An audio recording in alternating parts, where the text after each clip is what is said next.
You know that for us, the first term with Mauricio Funes was our first term.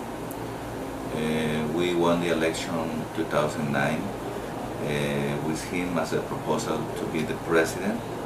He was well known in all the country, and it was admired by a lot of people who saw him as a very brave journalist that makes the right question to all the members of the government that sometimes were trying to hide very important issues, but he always was pushing the finger on the right place, trying to go to the main issues and main problems.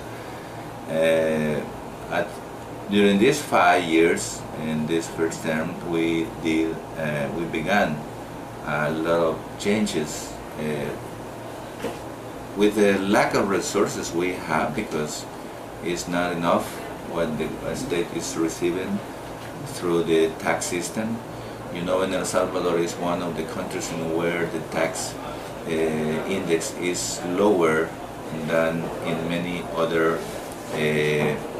countries. So one of the first things we were trying to do was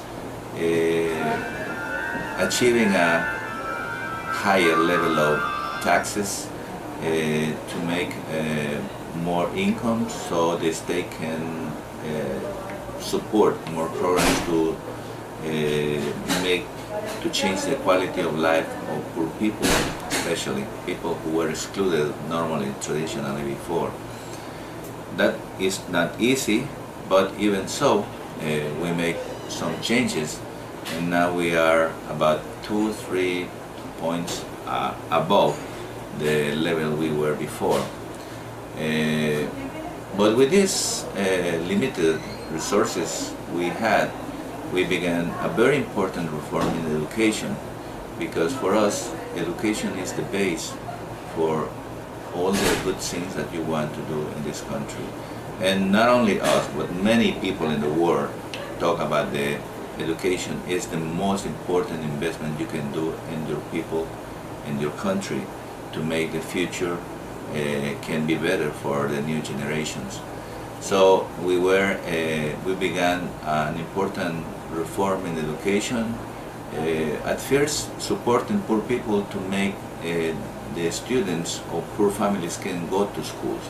You know, before, many families didn't send their kids to schools because they didn't have even the money to pay the school, and also they didn't have the money to buy supplies, shoes and uniforms, and some other needs of the student to go to school.